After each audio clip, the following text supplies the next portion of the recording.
Hello. So, welcome to all listeners, professors, students, and public in general of this interesting series of meetings, ULM Flow, now in its 16th episode.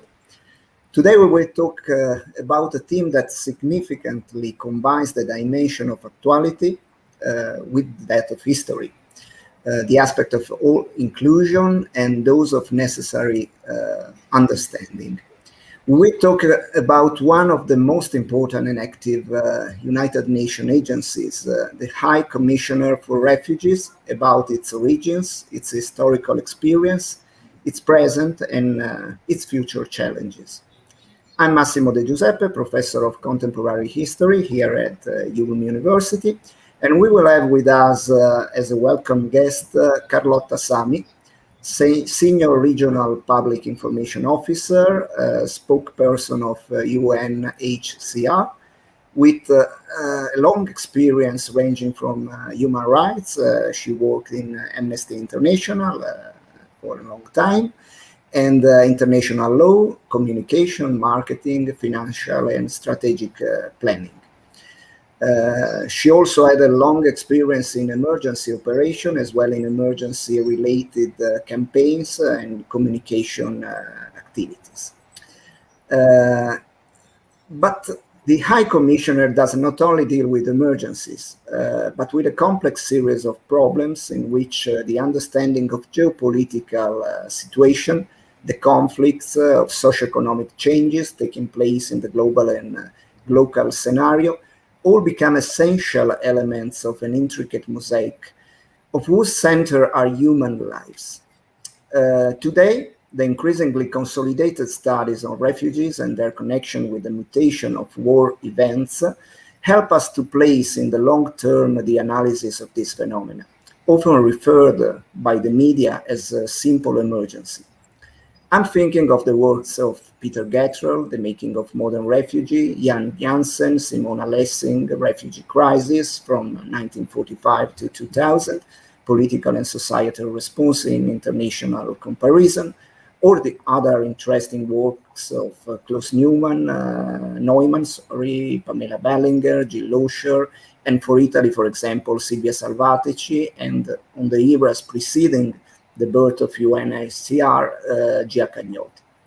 But let's start with the question, and welcome to Carlotta. First of all, United Nations High Commissioner for Refugees was born in the reconstructive context of the second post-war period.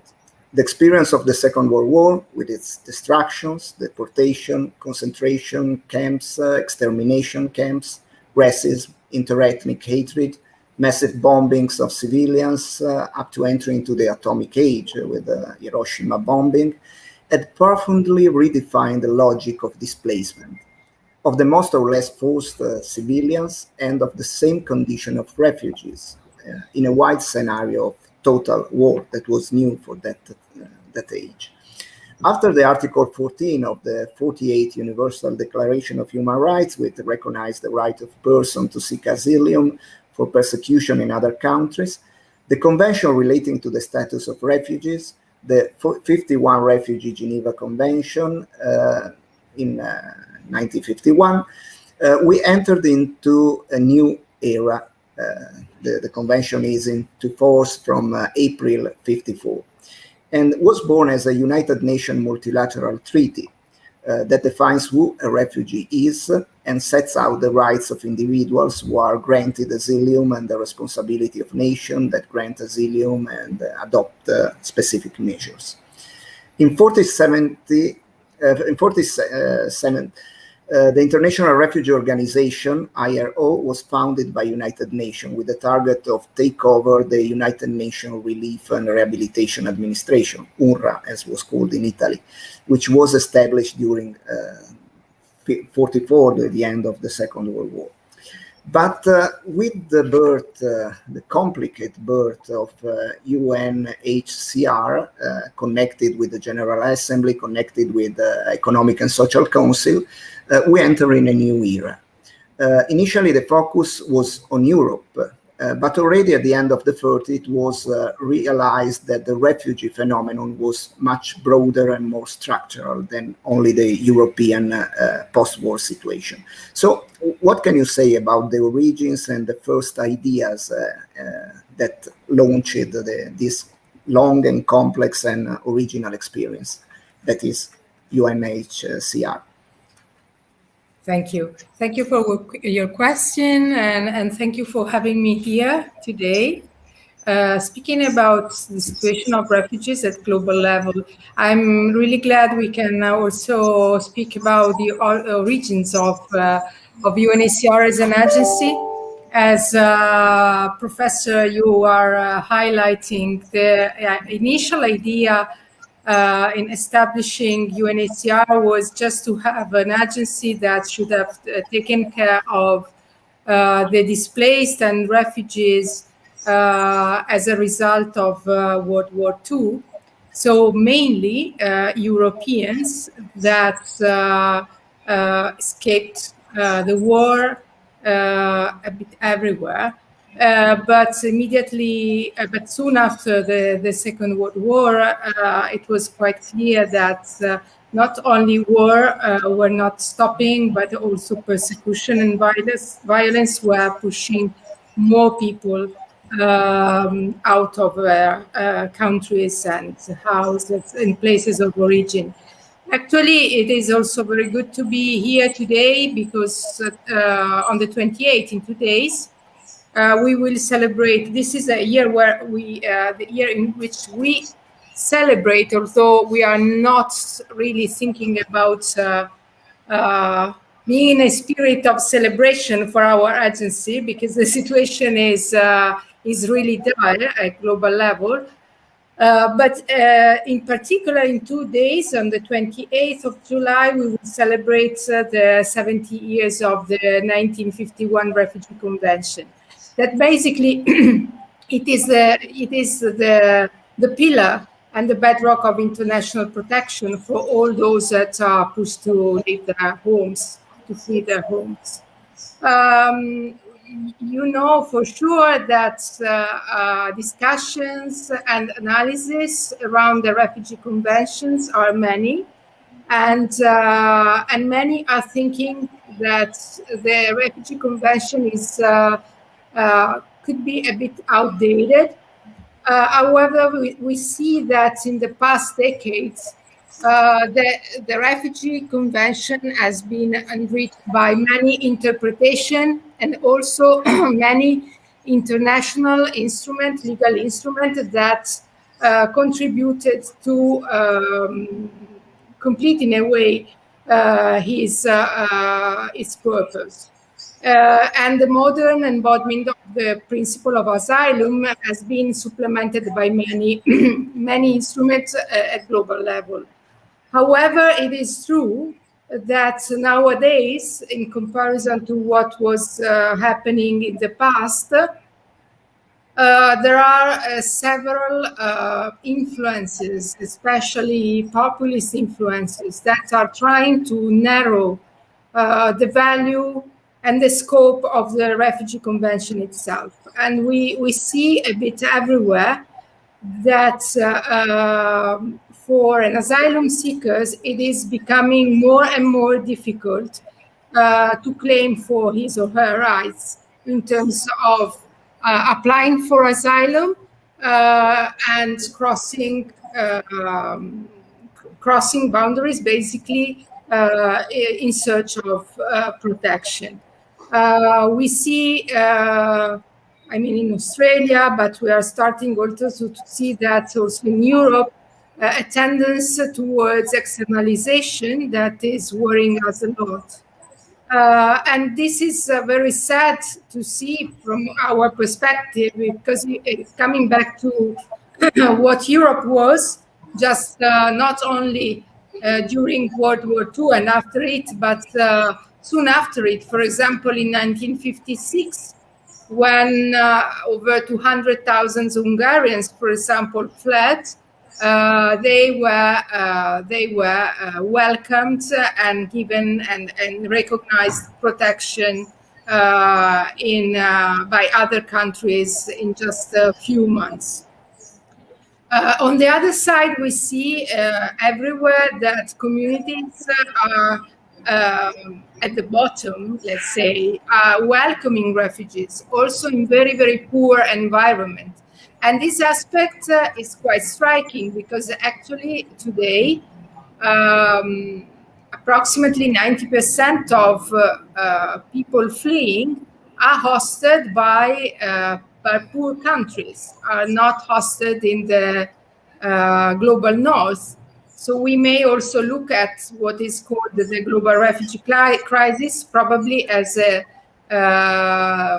southern global refugee crisis, because most of the refugees and displaced are actually hosted and welcomed and supported by very poor countries. Thank you very much to touch this issue, because it's important, I think, create a dialogue between the historical perspective and the nowadays situation to understand a lot of the complexity that we are living today. So the historical approach helps us to understand reason and consequences of the contemporary migrations and refugee situation. Between the end of the 30s and the beginning of the 60s, UNHCR had to deal significantly with two big phenomena. The first one was the Cold War, obviously, and its impact on peripheral scenarios and the allies of superpowers, from the return of European refugees to the countries of the two blocs, the Hungarian crisis that you just quoted, but also with the second phenomenon that was decolonization. A lot of historians now are talking about the origins of Cold War inside also the decolonization process, and not only the rupture between USSR and US after the Second World War.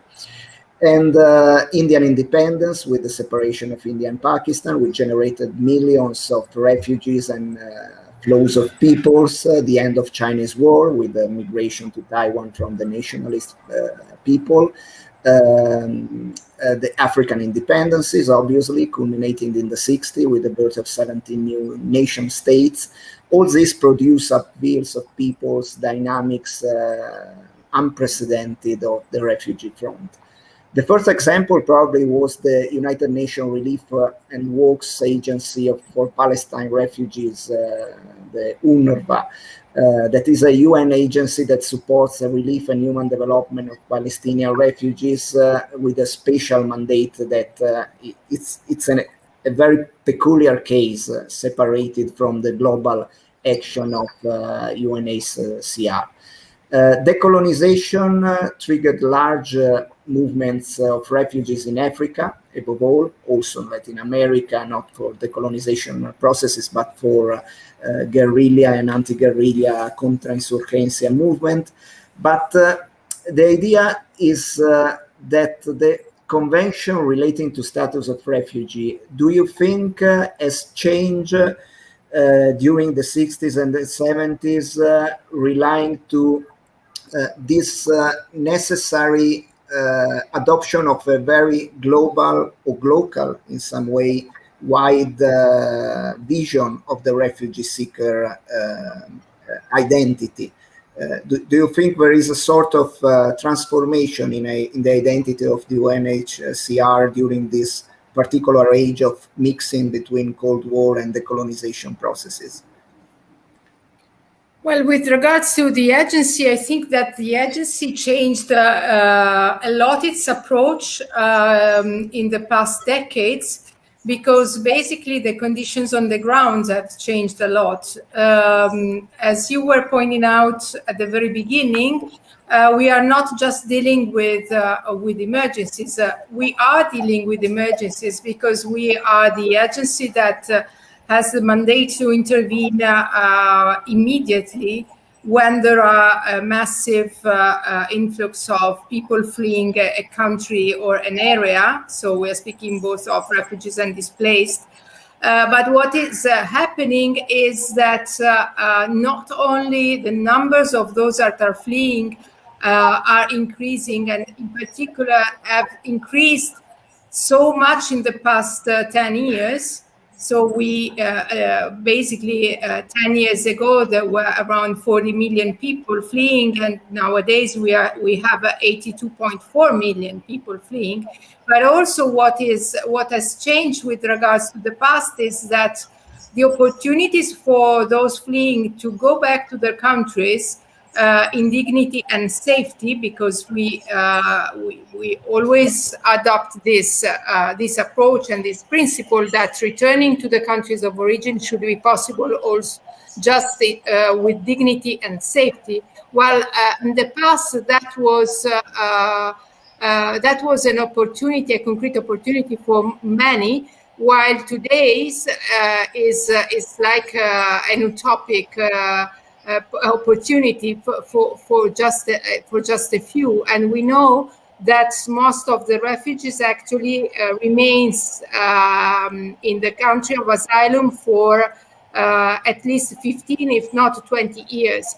So that changed a lot our approach, because we know that we cannot think about applying the old and traditional approach of emergencies, but we have immediately to shift into the development framework. And that also means to adopt an approach that is very much grounded on a partnership with many actors, with NGOs, of course, with civil society, with governments and other agencies. And of course, that led to a major change. That was the Global Compact for Refugees, basically. That is something very unique. It is not a convention, we know. It is more a process that was adopted by many countries, over 100 countries. So it is really global in its scope. And it is a big effort that exactly is trying to reflect this different approach of multilateralism, of course, and the participation of all the actors of a society into the definition and implementation of solutions for the displaced and the refugees.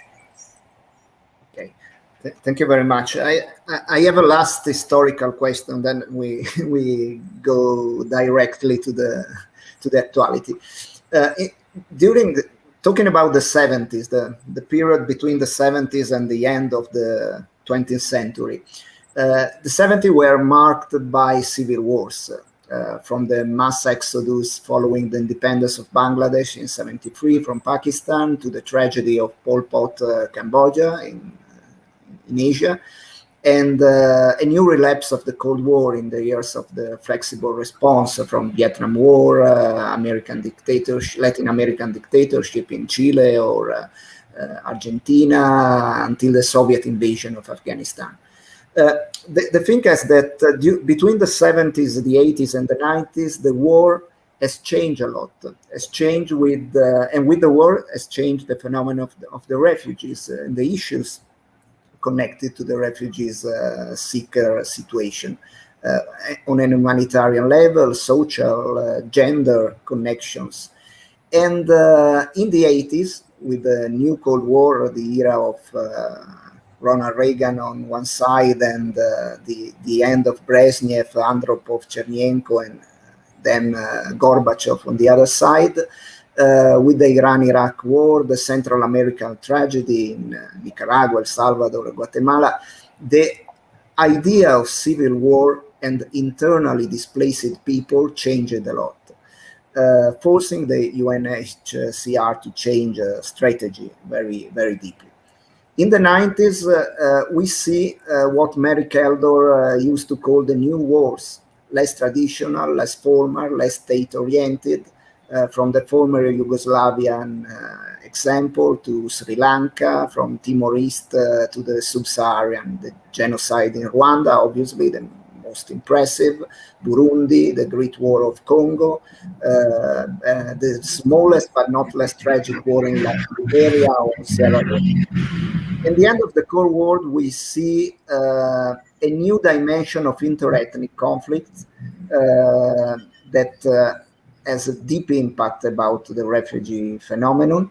And after the Rwandan genocide, we see a sort of strange situation in which old ghosts of war are becoming, transforming it with new shapes. We could see that until arriving to the Sudanese Darfur, etc.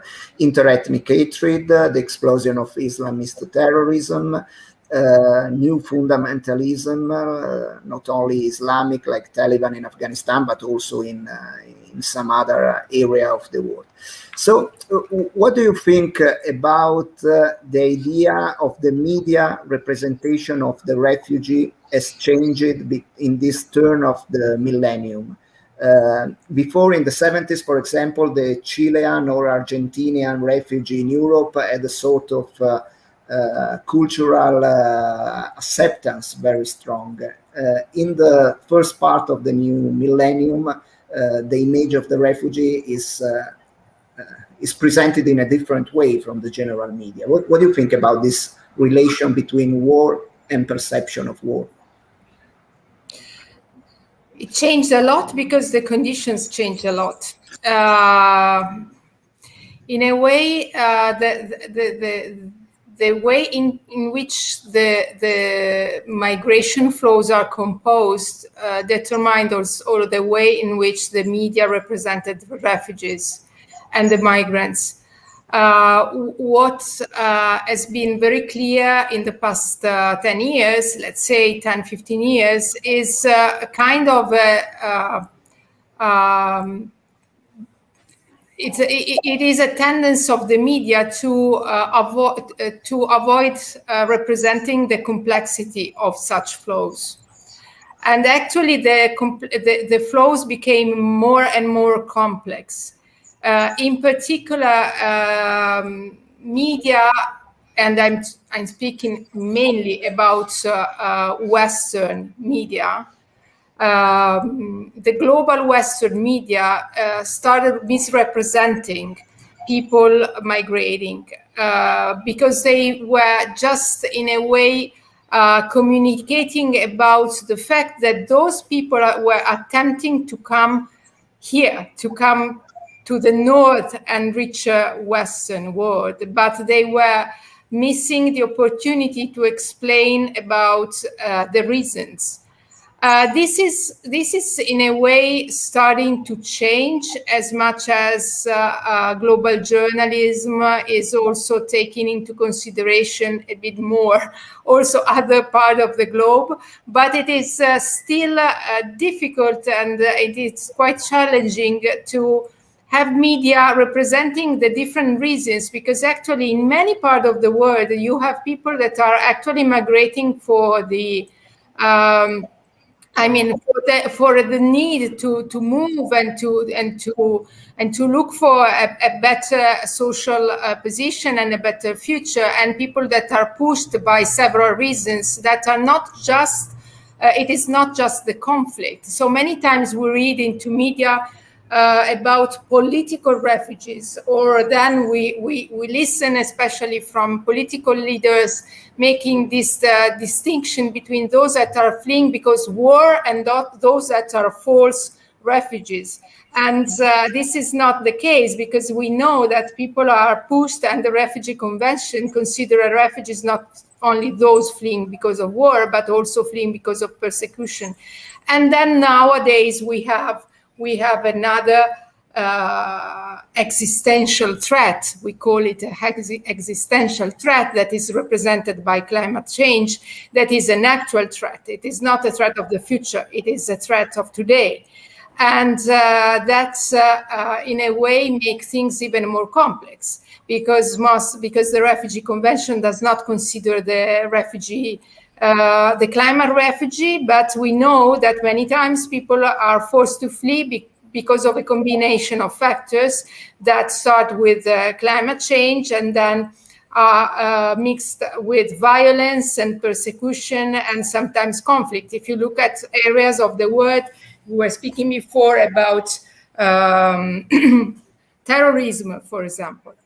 In areas like Afghanistan today, nowadays. I mean, Afghanistan is a very old and protracted war that nowadays it is in a way revamping, and it is now very much combined also with climate change in many areas of Afghanistan. And another area is the Sahel, where we are expecting a rise of temperature at very high speed, and it is now devastated by Islamic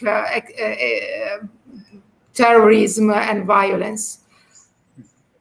Yes, that's a very important issue, because on one side we have the climate change impact about migration, refugee, connection with war, water war, etc. On the other side, we also have a new form of wars connected, for example, with criminal bands, gangs, and groups. If we think to Central America, Colombia, some Mexican area, and we have a lot of internal displaced people that are not considered very much in the public debate, and a new form of refugees in some way that are, for example, a lot of people that were escaping from maras or pandillas in Central America were not considered. I know a lot of people in Milan that were not considered possible refugees because they are not coming from a war country. So although nowadays, for example, this is an interesting example, because nowadays, if we look at the statistic, for example, of the Territorial Commission for Asylum in Italy, we see that increasingly people coming from Central and Latin Americans are recognized a form of protection. So it is interesting also because it is evolving very much. But I agree with you that media plays a very strong role in determining also the perception of people with regards to refugees. The most difficult thing is to let the public understand that a refugee being a refugee is a very subjective condition, is an individual condition, is not determined by the country from where you are coming, but is also an individual condition that is determined by the fact that you are persecuted, for example, because of your religion or because of your gender or sexual orientation. So there are many different aspects that should be taken into consideration. And I mean, on a positive note, something that is, it is growing quite a lot, and we are, working quite a lot on that, is trying to convey a positive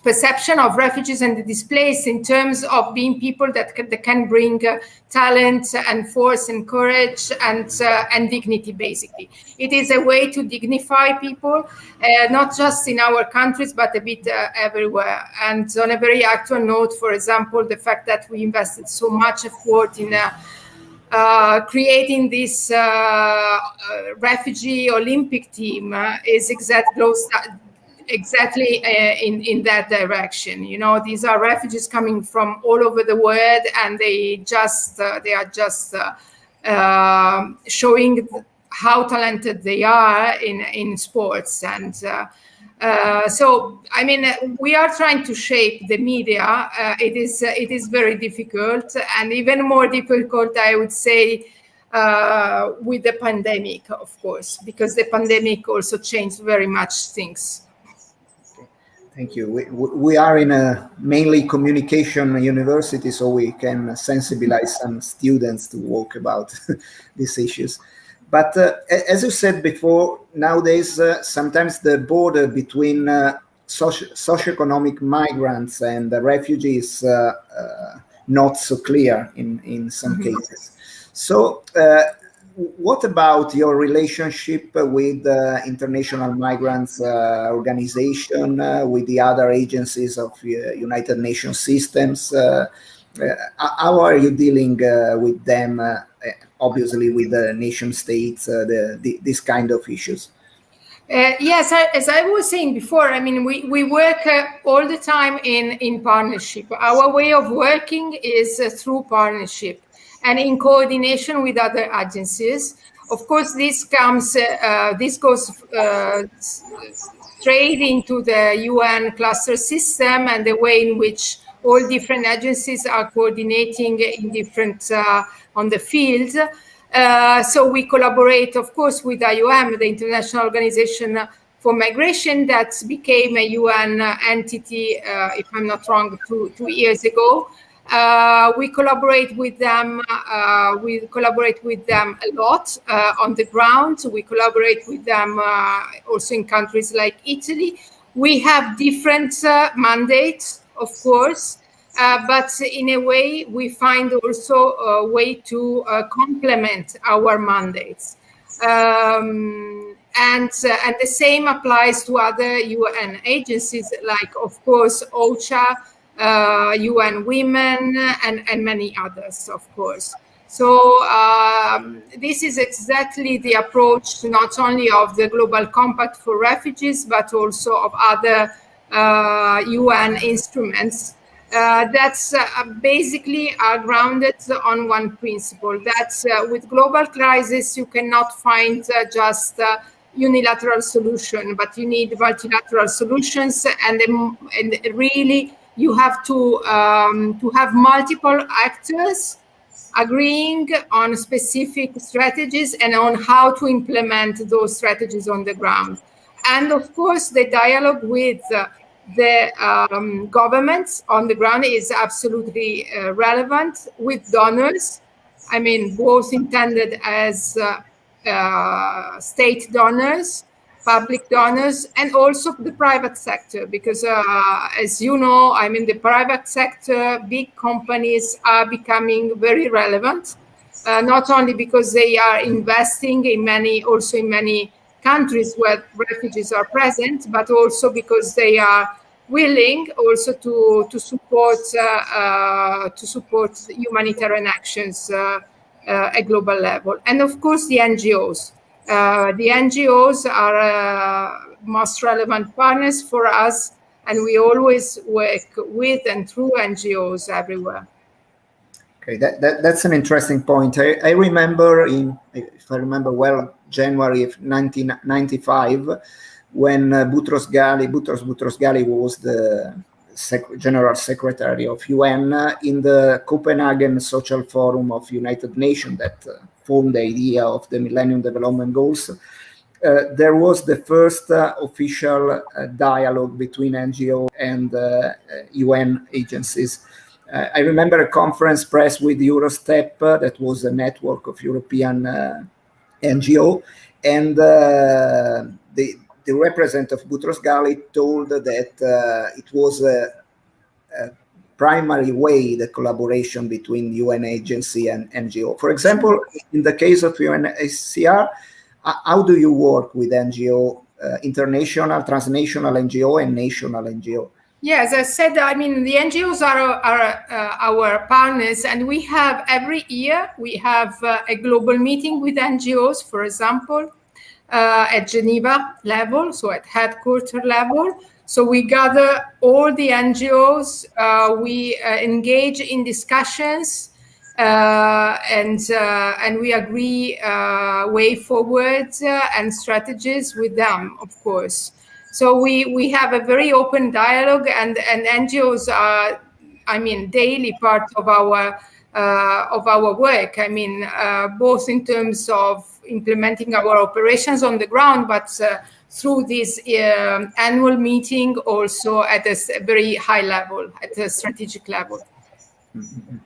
And if we talk about some concrete examples of how UNHCR is working, can you, for example, tell us something more about the situation of the Syrian civil war and the action of your agency, the situation of Somalia and the camps, for example, for refugees in Kenya, or the situation of the Rohingya people in Myanmar?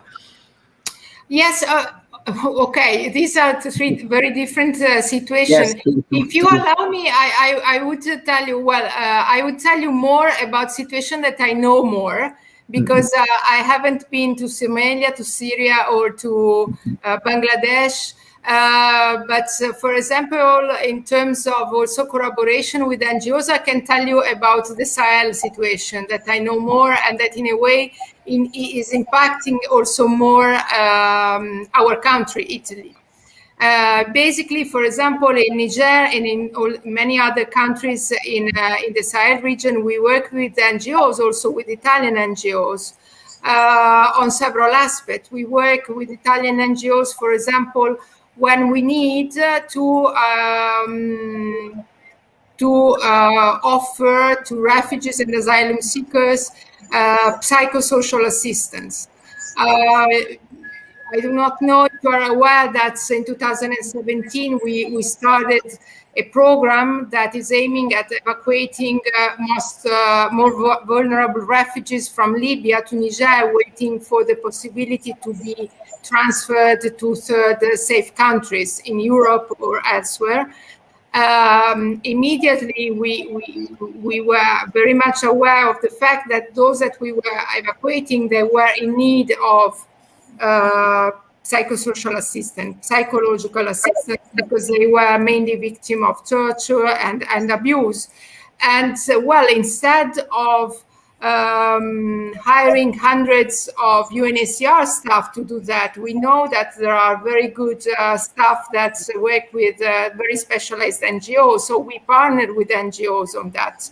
And not only we partner with them for offering these services, but also the fact that we implement specific activities with them also opens the door to the exploration of approaches, analysis, and new strategies with regards of the specific sector.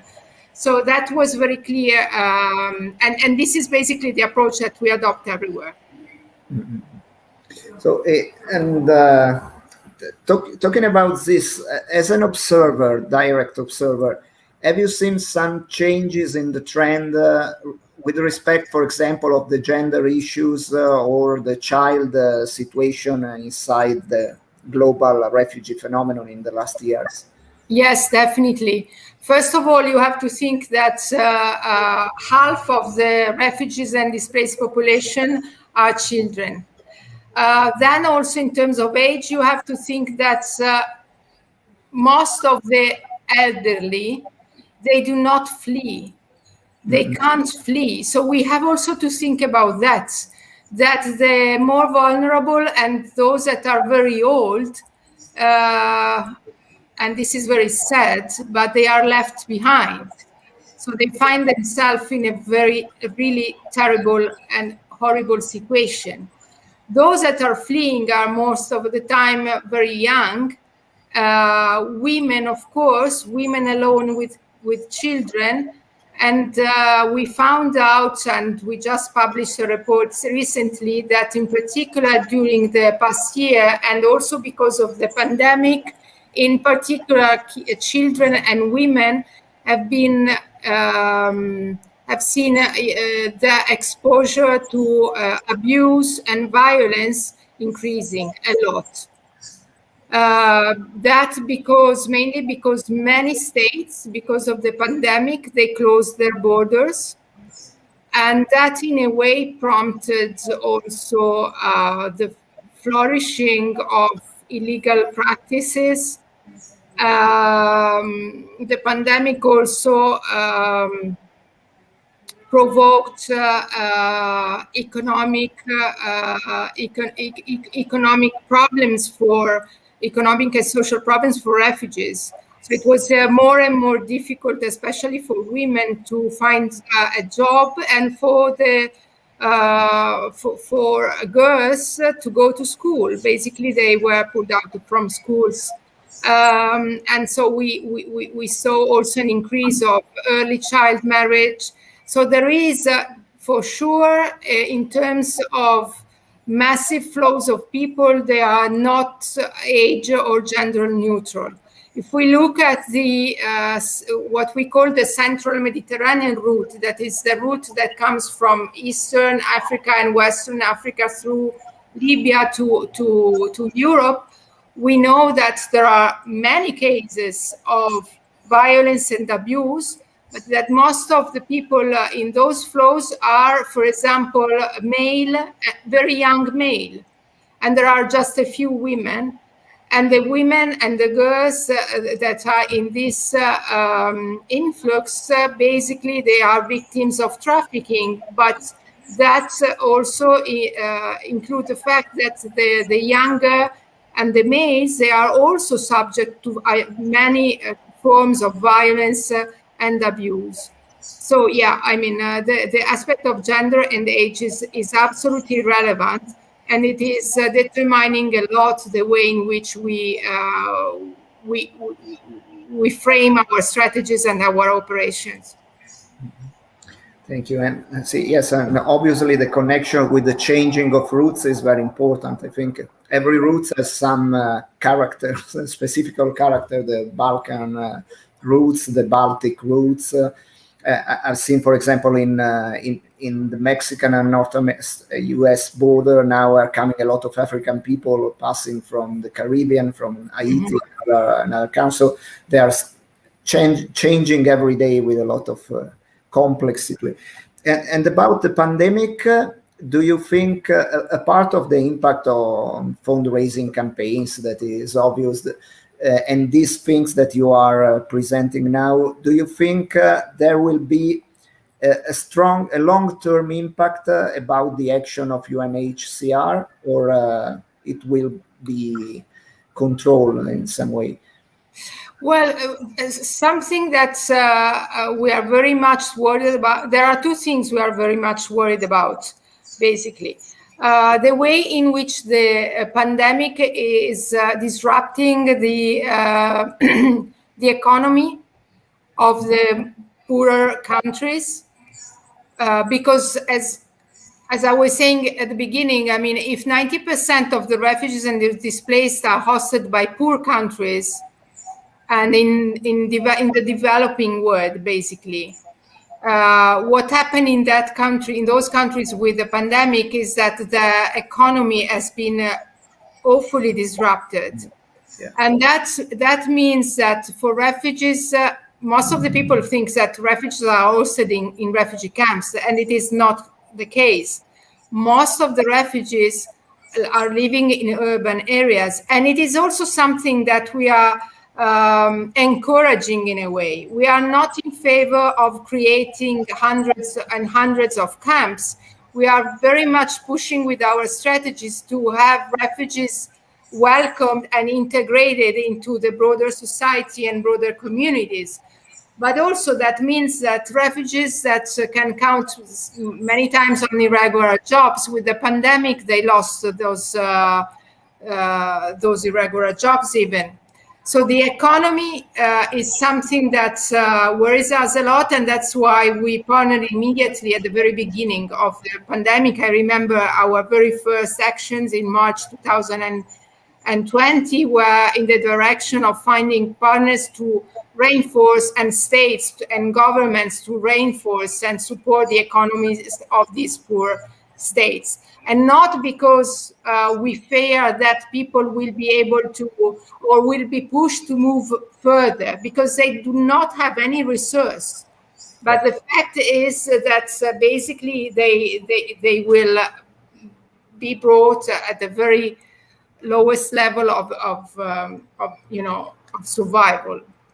The other aspect is that unfortunately, during the pandemic, refugees policies by many states have become even more strict. And in particular, the resettlement programs. The resettlement programs are those programs that we implemented since the very beginning of our existence, to transfer in a very safe manner the most vulnerable refugees to safe countries. So, for example, from Somalia to Canada, or the US, or to European countries, or to, basically. Well, this program is kind of a win-win situation for everyone, for the refugee and the state, because those refugees are screened, They are the more vulnerable, and the state that is welcoming them. They prepare the situation where actually the refugee can study or work. So it's and very soon, and it is demonstrated by studies and analysis, will become a contributor to the society. Unfortunately, in the past 2-3 years, but the pandemic has impacted that very heavily as well. The number of places for resettlement had reduced enormously. And basically, you have to think that we have lists for resettlement of around 1.5 million people globally, over a population of many tens of millions. So it's just a teeny fraction. But last year, in 2020, just 34,000 people were welcomed through resettlement. And it is quite, it's really the lowest level we have registered. So these two aspects of safe pathways, ensuring access to asylum, so counteracting these trends towards externalization that is undermining the real, the most important pillars of the Refugee Convention and the most important principles, including the non-refoulement principle, and the aspect of supporting the economies of those that are hosting refugees. Well, these are very relevant actions, priorities for us. That's a very big issue, because it implies a transformation of multilateral aid policies, a new concept of debt, managing debt between nations and multilateral and bilateral level. So the future of the planet is around this issue. Exactly. So we have some questions from our listeners. I read you 3 questions. The first one is, do you have any specific suggestion for a communication student who want to work in a no-profit and humanitarian environment organization with refugees, for example? Yes, for a communication student, it's a bit difficult, because I started at the end of the 90s, and that time it was very different from now. But now the offer for students is very broad.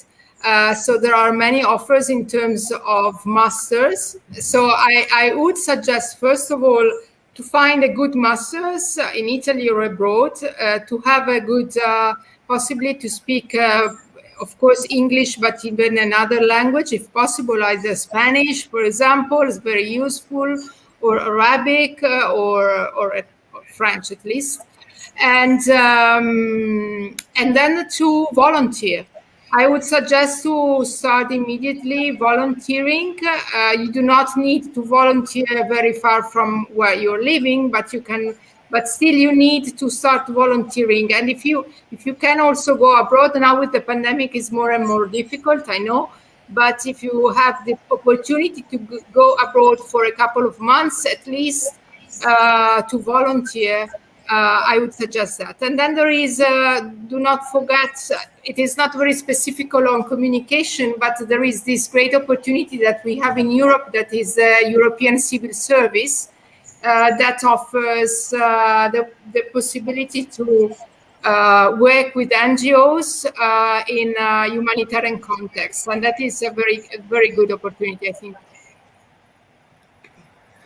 Thank you very much, Carlotta. We have a second question from the listener that say, from a communication point of view, which do you think is the most difficult and challenging aspect of an agency like UNHCR has to face nowadays?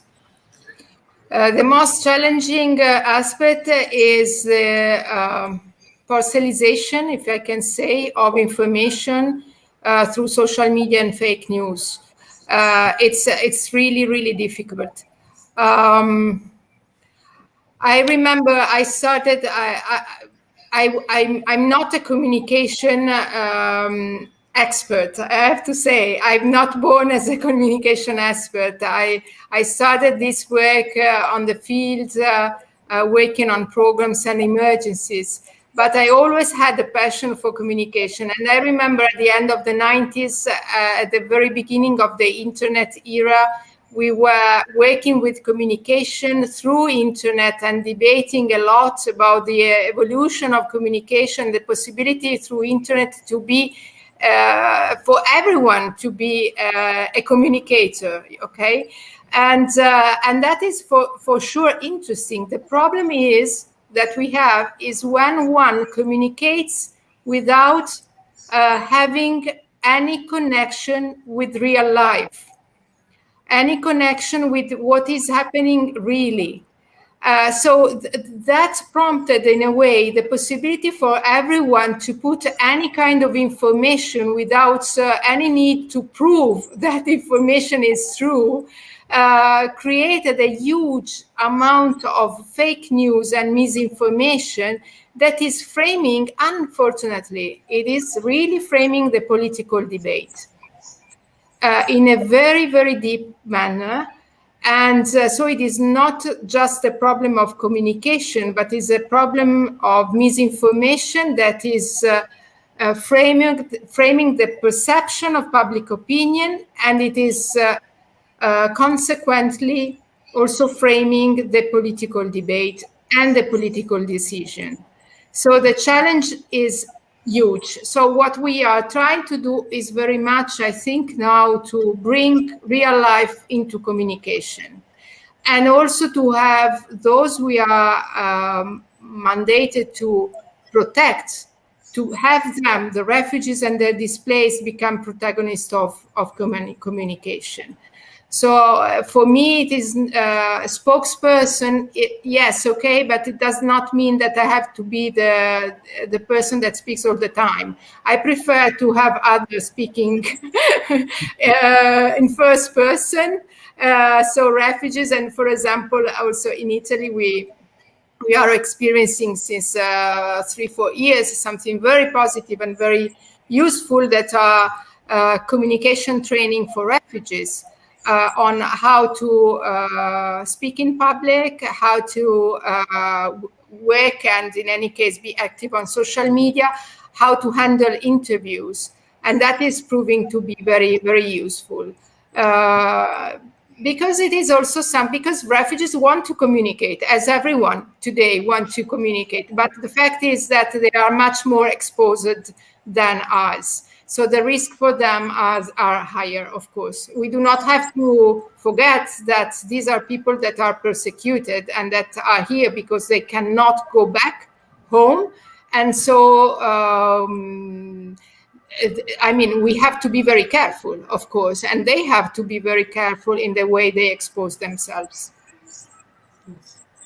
That's important, because if we think to the Latin American diaspora in Europe in the 70s, we find a lot of artists, directors, writers, poets that were talking about this issue. Nowadays, we have witnessed, we have a lot of books, but it's not the same impact on the public sphere. And here in our university, not only have communication and obviously languages and translation, but also a faculty of arts and tourism. And I think that arts could be very important in this mission. I remember when I was in secondary school, listening to the song Biko by Peter Gabriel opened me the world of the experience of the apartheid, of the experience of Stephen Biko, etc. So I think that this kind of connection with some artists, or today that a lot of young people don't used to read much, but they move mainly on social network, and we need some good connection with the right words to talk about this big issue. We have another question that's it's how do you work with national government, and what's your relation with the European Union? Yeah, I think, when we were speaking about partners, we work with national governments all the time. I mean, we are a UN agency, so we work through and with governments. We work with an agreement of governments in the countries where we are operating most of the time. And we work also to support governments. Of course, because there are governments that may be generous enough to host hundreds of thousands of refugees, but what we also need is to support them. And this is particularly important if we think that most of the refugees are hosted by poor countries that are facing already many challenges internally with the citizens. So it is a work of collaboration and support, I would say. And with the European Union, is a bit different. I mean, with the European Union, we have a big an open dialogue, especially on policies and laws and rules. An example is, of course, the never-ending process of determining a European common asylum system that is still not in place. That debate started being very, very urgent and challenging in 2015 with a big influx of Syrian refugees to Europe through Greece and Italy, of course. The European Union, however, is also an important partner in the external dimension of the European Union, because the European Union, of course, is also a donor. And so the way and the strategies through which the European Union's support other governments is for us of the highest importance, because many countries where the European Union is donating and operating are also countries that are hosting refugees. So it is a very complex, at a very high level dialogue, and it is a very open and continuous dialogue with the European Union. Talking about this last question, do you think Brexit will have an impact, thinking about all the Commonwealth country system that have special relationship with London? The Brexit is already having an impact. We have been very clear with the latest bills that's been under discussion and in the UK with regards to refugees laws. The new bills are quite clearly breaking and fundamental principles of the refugee conventions, and this is the latest. I mean, when I was speaking about externalization, this is one of the cases we do have. We do have such cases also on the European continent with Denmark recently, so we are very much worried about these tendencies. But also the Brexit has impacted on very specific and individual cases. For example, we have adolescents that came mainly from Afghanistan, but also other countries that have the right to be reunited to the relatives in the UK, and that are now, for example, living in Italy or along the Balkan route or in Greece. And all those processes are incredibly delayed because of Brexit. So the impact is huge. Okay, thank you. And we are near at the very end, but we have a very last question from the listeners. They say, very interesting. What is the position of the UNHCR about the construction by Greece of the idea of the construction of the wall against migrants in Thrace? Our idea is not just for Greece, but is for everywhere. I mean, walls are not helping anyone. They are not helping the country that is building a wall, and that, of course, they are not helping the countries at the borders. The main point here is that, and we are working for that every day, is really to change the mind frame. The fact is that unilateral solutions are not solutions. They are just pushing the problem a bit away, but then the problem becomes bigger and undermines very much also relations among countries, trust among countries, and especially with regards to Europe, this is very true.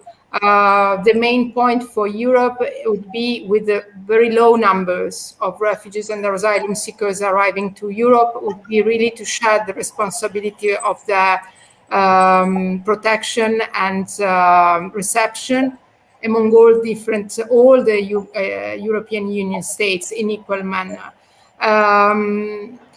There are many, Greece had many refugees coming to Greece in the past. Nowadays, they do not have many. They have less refugees than Italy. Italy has now residents, around 130,000 refugees are resident in Italy. In Greece, they are less.